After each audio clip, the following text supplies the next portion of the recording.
In last class, we have covered the cost of debt, how we are going to calculate the cost of debt also. Now, I'm going to tell you the new method of calculating cost of debt. Here is the numerical. See, a 7-year rupees 100 debenture of a firm can be sold for a net price of rupees 97.75. The coupon rate of interest is 15% per year, and bond will be redeemed at 5% premium on maturity, and firm tax rate is 35%. Compute the after tax cost of debenture. Now, here students, you see it is a redeemable debenture. In last class, we calculate redeemable debenture with a formula. Now, I will tell you how we are going to calculate this with the help of interpolation method. Hope you remember the time value of money concept. We are using that concept over here to calculate the value or cost of debt. Here, try to understand this numerical because it is very important from your exam point of view also. In this question, we have 7-year rupees 100 debentures, means एक debenture की par value क्या है 100 rupees, जिसको हम कहते हैं face value also. ये है 7 ईयर्स का डिवेंचर जो आफ्टर 7 ईयर आपका रिडीम होगा, मीन्स कंपनी उसका अमाउंट पूरा का पूरा जो प्रिंसिपल अमाउंट है वो पे करेगी. राइट नाउ ये डिवेंचर्स कितने रुपीज़ में सेल आउट हुआ है, रुपीज़ 97.75 में. क्लियर? तो it means this is your present value. Now coupon rate is 15%. It means इसमें आपको इंटरेस्ट कितना पे हो करेगी कंपनी, 15% करेगी. और जब ये रिडीम होगा, मीन्स जब आपकी मेचोरिटी में आपको इस डिवेंचर की वैल्यू मिलेगी, तो 100 रुपीज़ के अलावा आपको 5% प्रीमियम भी मिलेगा ऑन मेचोरिटी. क्लियर? और इसमें जो टैक्स एप्लीकेबल है दैट इज 35%.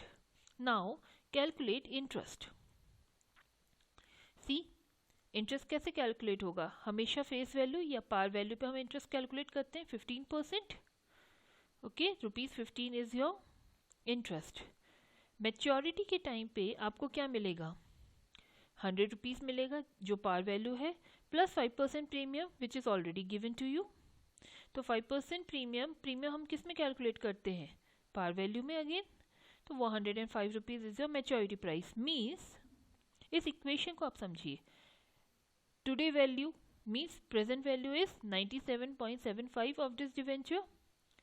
आपको 15 रुपीज़ जो है हर साल इन द फॉर्म ऑफ इंटरेस्ट मिलेगा up to 7 year.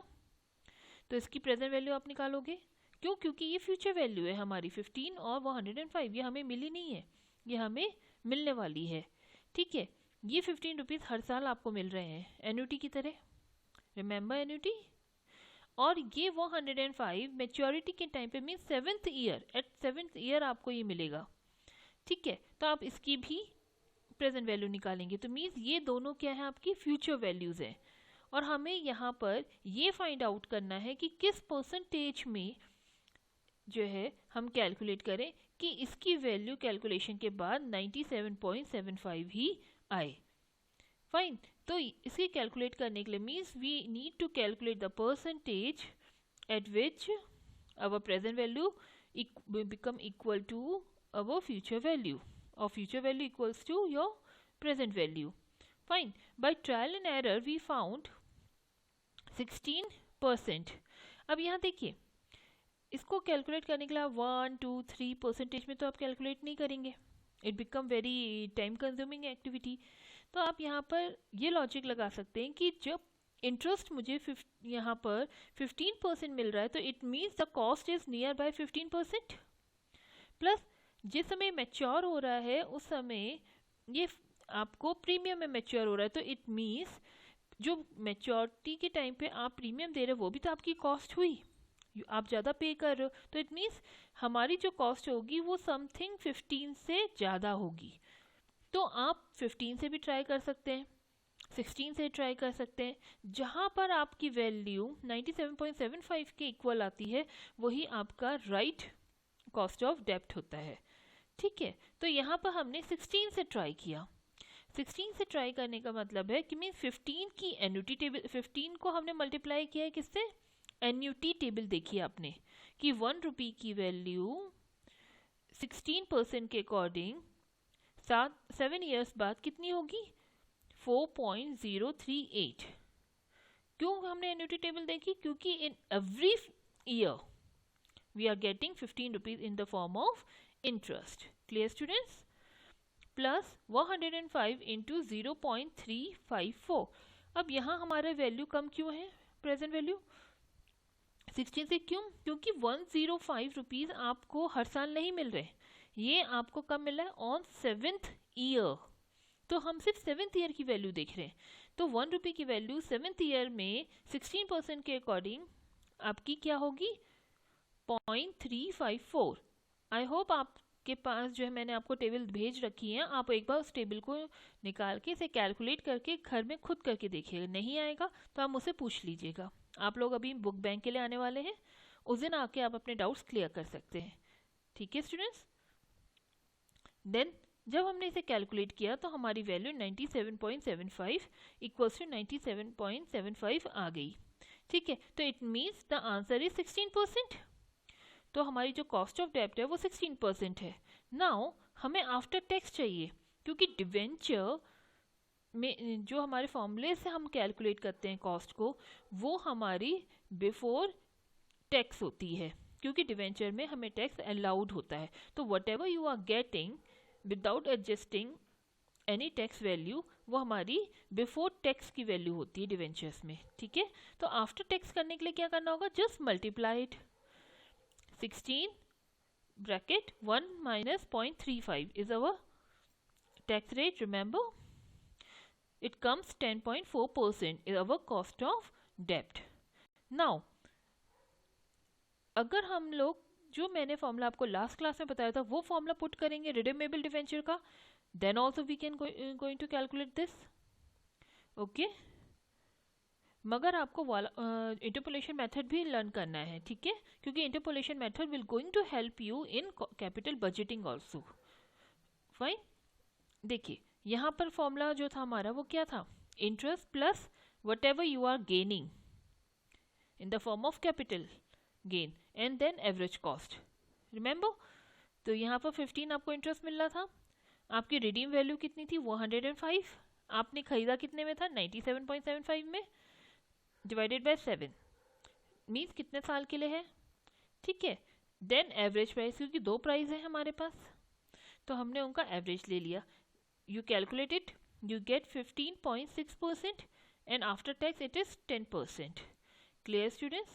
This is the way how we are going to calculate cost of debt. Hope you understand, and I advise you to please practice this in your home. Then you are able to understand. If you have any doubts, you can contact. Now, जिस तरीके से अभी हमने cost of dept calculate किया, अब हमारे पास जो है सेकंड कैपिटल क्या होती है, कॉस्ट ऑफ प्रेफरेंस शेयर, और you can say preference share. Fine, in case of preference share if you are talking, सबसे पहले प्रेफरेंस शेयर है क्या. Preference share is a you can say a long term source of company earning. ठीक है, ये long term source है आपकी for a company जहाँ से आप फंड को अरेंज कर रहे हैं. ठीक, they are neither completely similar to equity not equal to the डेप्ट. ठीक है, ना ही ये कंप्लीट इक्विटी है क्योंकि शेयर लिखा हुआ है मगर ये इक्विटी नहीं है, और ना ही ये इक्विवेलेंट टू डेप्ट है. इट्स अ मिक्सचर ऑफ डेप्ट and equity you can say, but law treat it as a share only. Okay, and it covers both the element of equity and debt also. That's why it is also known as a hybrid financing instrument, क्योंकि इसमें हमारे डेप्ट के element और हमारे equity दोनों के element include हैं. Fine, तो प्रेफरेंस शेयर क्या है, फिक्स मैच्योरिटी के साथ होता है आपका। आपके इसमें मैच्योरिटी दे होगी कि आफ्टर हाउ मैनी ईयर्स आपका ये प्रेफरेंस शेयर जो है या तो इक्विटी में कन्वर्ट होगा या आपको उसकी पेमेंट पूरी करके इसको एंड कर देगी कंपनी, एक्सेप्ट अगर ये रिडीमेबल नहीं है। अगर ये इररिडीमेबल प्रेफरेंस शेयर है तो यहाँ पर मैच्योरिटी नहीं होती, ठीक है। देन फिक्स डिविडेंड, यहाँ पर हमें इंटरेस्ट नहीं मिल रहा है, we are getting a dividend because it is a share. जब हमें प्रॉफिट होगा तभी हमें ये मिलेगा, ठीक है। बट यहाँ पर हमें परसेंटेज गिवन होती है पहले से प्रायर कि कितना डिविडेंड हमें मिलेगा। देन प्रेफरेंस ओवर इक्विटी, क्यों, यहाँ पर as a word suggest, equity वाले जो होल्डर्स होते हैं they are consider as the owner of the company, तो उनको हम प्रॉफिट दें उससे पहले आप प्रेफरेंस देते हो प्रेफरेंस शेयर होल्डर्स को, तो प्रेफरेंस शेयर को सबसे पहले डिविडेंड दिया जाता है in case of profit, then after equity share holders को पैसे मिलते हैं, डिविडेंड मिलता है, ठीक है। और in case of liquidity also, अगर कंपनी बैंकक्रप्ट होती है, कुछ होता है, तो प्रेफरेंस शेयर होल्डर का राइट पहले आता है as compare to your equity share holders, clear. Then there is no voting right, यहाँ पर क्या है, आपको जैसे इक्विटी शेयर होल्डर्स अगर होते हैं तो they have a voting right, वो कंपनी के डिसीजंस ले सकते हैं, उसमें वोट कर सकते हैं। But in case of preference share holders they are not allowed to vote, ठीक है। तो जैसे डिवेंचर होल्डर के पास कोई राइट नहीं होता है कंपनी के मैनेजमेंट में, वैसे ही प्रेफरेंस शेयर होल्डर्स के पास भी राइट नहीं होता है कंपनी को मैनेज करने के लिए। No share in earnings, no share in earning means जो अर्निंग कंपनी की है उसमें इनको एक फिक्स परसेंटेज के अकॉर्डिंग उनको प्रॉफिट में शेयर कर दिया गया, उन्हें डिविडेंड पे कर दिया, बट इसके अलावा जो भी अर्निंग कंपनी की होती है उसमें इनका कोई राइट नहीं होता है। इक्विटी शेयर होल्डर का राइट होता है बिकॉज ये कंसिडर एज अ ओनर, क्योंकि वो उसका लॉस भी बेयर कर रहे हैं, clear. Now the numerical part, तो I hope you understand the preference share concept. Preference share is just like a debenture, you can say, but the difference is that we are getting a dividend over here, but in case of debenture you are getting a interest, वो एक obligation की तरह है। और preference shares में क्या है कि आपको profit होगा तो आपको dividend मिल रहा है, but debentures holders को profit हो चाहे ना हो, but still you need to pay interest, fine। but the way of calculation, जो फॉर्मूला हम यहाँ यूज़ करते हैं या जो कॉन्सेप्ट हम कैलकुलेशन के लिए यूज़ करते हैं, both are similar in case of cost of डेब्ट and cost of preference share.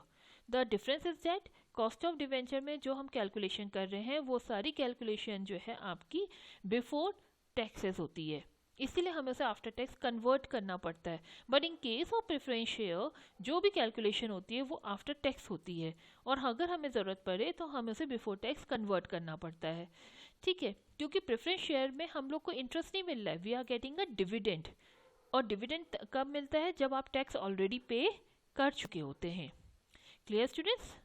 Now first is formula देखिए, redeemable preference share, again the time value of money concept, वही फॉर्मूला आपने जो अभी क्वेश्चन हमने सॉल्व किया वही है आपका। Redeemable preference share means after some time जब आपका प्रेफरेंस शेयर रिडीम हो जा रहा है, मैच्योर हो रहा है, you are getting your whole amount, तो हम क्या करें, रिडीमेबल प्रेफरेंस शेयर की वैल्यू आज की डेट में वैल्यू ऑफ प्रेफरेंस शेयर क्या है, देन D1, यहाँ हम I1 नहीं लिख रहे, D1 लिख रहे हैं, क्यों, क्योंकि we are not getting interest, we are getting a dividend, that's why D, ठीक है। तो आप यहाँ पर प्रेजेंट वैल्यू निकाल रहे हैं जितना डिविडेंड आपको मिलेगा जितने साल के लिए, और यहाँ RV मीन्स रिडीमेबल वैल्यू, उसकी प्रेजेंट वैल्यू क्या है आप वो कैलकुलेट कर रहे हैं, ठीक है। Then again the same formula, अगर आप वो फॉर्मूला यूज़ नहीं कर रहे इंटरपोलेशन मेथड तो आप ये वाला फॉर्मूला यूज़ करते हैं, मीन्स डिविडेंड जो आपको एनुअल अर्निंग हो रही है, देन कैपिटल गेन जो आप रिडीम होते समय आपकी वैल्यू हो रही है, the difference between your redeemable value and the sale value divided by n, then the average price divided by average price whatever you have sacrifice for that, clear. Then in case if it is a irredeemable preference share means ये वो share है जो redeem कभी नहीं होगा, it's a perpetual, ठीक है, आपको कंपनी हमेशा डिविडेंड देती रहेगी इसमें। तो इस केस में हम कैसे निकालते हैं, PO means the value of the irredeemable preference share, means आज की डेट में इस पर्टिकुलर प्रेफरेंस शेयर की क्या वैल्यू है, वो आप कैलकुलेट करना चाहते हैं, तो आप कैसे कैलकुलेट करेंगे? डिविडेंड जो आपको मिलने वाला है वो, ठीक है। रिमेंबर, डिविडेंड हम कौन सा लेते हैं? whatever we are going to earn, जो हमें ऑलरेडी मिल चुका है, पेड हो चुका है, उसकी ज़रूरत हमें नहीं है, हमें जो मिलने वाला है हम उसके लिए पे करते हैं, ठीक है। तो dividend divided by cost of preference shares, जो भी आपकी प्रेफरेंस शेयर की कॉस्ट है, तो आपको उसकी वैल्यू पता चल जाएगी कि प्रेफरेंस शेयर की वैल्यू क्या है। और अगर आपको जो है कॉस्ट पता करनी है तो आपके पास क्या होगा? फॉर्मूले को आप देखिए ध्यान से, सेम फॉर्मूला है, dividend divided by whatever you are paying, जो उसकी वैल्यू इस समय प्रेफरेंस शेयर की है, तो आपको उसकी कॉस्ट पता चल जाएगी। Clear students? Now the first numerical, cost of preference share. अब आप इसको न्यूमेरिकल को ध्यान से पहले समझिए, ठीक है। Sai Ram and company is planning to issue 14% perpetual preference share with the face value of ₹100 each। Means ये रिडीम नहीं होने वाला है, तो इट मीन्स हमें सिंपल फॉर्मूला यहाँ अप्लाई करना है। इसकी फेस वैल्यू क्या है? ₹100, ठीक है। और 14% प्रेफरेंस शेयर है, तो इट मीन्स डिविडेंड कितना मिल रहा होगा? 14% मिल रहा होगा। इसमें फ्लोटेशन कॉस्ट दे रखी है आपको, estimated at 4% on sale price. देखिए, हम हमेशा जो भी कॉस्ट होती है हमेशा उसकी पार वैल्यू में कैलकुलेट करते थे या फेस वैल्यू में कैलकुलेट करते हैं, बट क्वेश्चन में क्या गिवन है? On the sale price. It means अब जो सेल प्राइस आपके शेयर का होगा उसी सेल प्राइस का 4% आपकी फ्लोटेशन कॉस्ट है, तो इट मीन्स अब हम यहाँ कैलकुलेशन फेस वैल्यू पे नहीं करेंगे, उसकी सेल प्राइस पे करेंगे। Now first is cost of preference share if they are issued at, पहली कंडीशन क्या है? फेस वैल्यू मीन्स ₹100 में ही आपका ये इशू हो रहा है। दूसरी कंडीशन क्या है? 10% प्रीमियम में ये इशू हो रहा है। And third condition is 5% discount. Clear? तो मीन्स तीनों कंडीशन आ गई, अगर प्रीमियम में इशू होगा, अगर पार में इशू होगा और अगर 5% में इशू होगा, तो इतनी सेल प्राइस तीनों में अलग अलग होगी, तब आपकी कॉस्ट ऑफ प्रेफरेंस शेयर क्या होगी। एंड नेक्स्ट इज, अगर हम प्रेफरेंस शेयर में आपका डिविडेंड टैक्स को भी अगर कंसिडर करेंगे, मीन्स बिफोर टैक्स आप कैलकुलेट करेंगे, तो क्या वैल्यू होगी वो भी आपको कैलकुलेट करनी है। क्लियर? नाउ सी,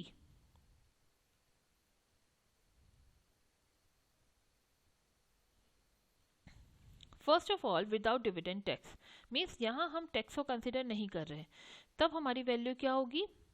जब इशू वेट पार है या फेस वैल्यू है, formula remember, what is the formula? Dividend divided by whatever the market price, ठीक है। तो मार्केट प्राइस क्या है? 14 इज योर डिविडेंड, ठीक है। क्योंकि 14% आपने किया तो 14% जो है किस पे कैलकुलेट होगा? पार वैल्यू पे होगा, क्योंकि डिविडेंड हमेशा पार वैल्यू पे कैलकुलेट होता है, ठीक है। तो 100 का 14% is your dividend, see this, and divided by what ever you have sacrifice, you can से वट एवर यू हैव पे, उसकी मार्केट वैल्यू क्या है? तो ₹100 उसकी मार्केट वैल्यू थी, बट इसमें क्या है? फ्लोटेशन कॉस्ट, तो इसका मतलब फ्लोटेशन कॉस्ट भी तो चार्ज हुई, ठीक है। तो आपने जो फ्लोटेशन कॉस्ट उस पर पे करी है वो क्या कर रखी है? 4% ऑफ सेल्स प्राइस। तो सेल प्राइस कितनी थी? 100 का 4% 4, तो -4, you calculate it 14.6%, okay. Then next case, if issued at 10% premium, ठीक है। तो 14 तो आपका सेम रहेगा, डिविडेंड आपको सेम मिल रहा है। नाउ सेल प्राइस अब क्या हो गई? 100 था, बट हम यहाँ पर 10% प्रीमियम में कर रहे हैं, तो इट मीन्स इसमें प्रीमियम भी ऐड हो गई। तो प्रीमियम कैसे कैलकुलेट होगी? द 10% ऑफ पार वैल्यू ₹10, तो आपके प्रीमियम ऐड हो गई, तो अब मार्केट प्राइस, अब आपका सेल प्राइस क्या हो गया? 110। अब 110 का 4% आपकी फ्लोटेशन कॉस्ट है, तो कैसे कैलकुलेट होगी? 110 इंटू 4/100, 4.4, तो फ्लोटेशन कॉस्ट आपने माइनस करी, okay. Then you will get 13.2%, means ये कॉस्ट क्या है जो आपको मिल रही है इस समय, ठीक है। आपने फ्लोटेशन कॉस्ट कम करी, फ्लोटेशन कॉस्ट किस पे कैलकुलेट करिए? सेल्स प्राइस पे, ठीक है। Then next, if issued at discount, अब ये इशू हो रहा है डिस्काउंट में, तो इट मीन्स हमारी पार वैल्यू कितनी थी? 100, 100 का 5% कितना हुआ 5, माइनस किया 95, तो 95 इज सेल वैल्यू। अब 95 का 4% कितना हुआ 3.8 इज अ फ्लोटेशन कॉस्ट। आप माइनस करेंगे क्योंकि कॉस्ट तो आपने पे कर दिया, आपको तो मिलेगा नहीं ना वो कॉस्ट, ठीक है। Now the cost is 15.4%। Clear? आपने देखा होगा अगेन सी, डिस्काउंट है तो हमारी कॉस्ट बढ़ रही क्योंकि हमें कम पैसा मिलेगा क्योंकि डिस्काउंट हम दे रहे हैं, ठीक है, we are receiving less amount. और अगर हम प्रीमियम में कर रहे हैं तो हमें ज़्यादा मिल रहा है, ठीक है ना। तो जब ज़्यादा मिलेगा तो आपकी कॉस्ट कम हो जा रही है 13.2 और पार में आपकी 14.6। The same concept is apply now with dividend tax. With dividend tax means अब आप बिफोर टैक्स करना चाहते हैं कि बिफोर टैक्स इसकी वैल्यू क्या होगी, क्योंकि ये हमारा क्या है कॉस्ट ऑफ प्रेफरेंस शेयर है जिसमें ऑलरेडी टैक्स कैलकुलेट हो चुका होता है, इसीलिए हमें इसे आफ्टर करना है।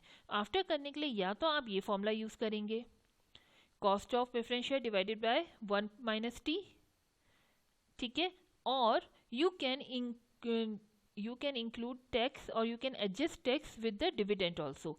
14 1 प्लस 0.05, ये दोनों ही मेथड आप यूज़ कर सकते हैं जो आपको कंफर्टेबल हो। क्लियर? तो आप देख रहे हैं, ठीक है। आई विल सजेस्ट कि आप इसको कैलकुलेशन में यहीं पर यूज़ करें, मीन्स आप डिविडेंड में ही टैक्स को एडजस्ट कर लीजिए, ठीक है। बाकी इस पूरा फॉर्मूला सेम है और अब आपके पास जो है कॉस्ट ऑफ प्रेफरेंस शेयर आ गई before tax. Clear students? Hope you understand this. Now, the next numerical I am going to cover in next class. आप तब तक इसकी प्रैक्टिस करिए। अगर आपको कोई डाउट है तो आप लोग अपने बुक बैंक के लिए आने वाले हैं, उस समय मुझसे आप पूछ लीजिएगा और you can call me. Fine, thank you बेटा।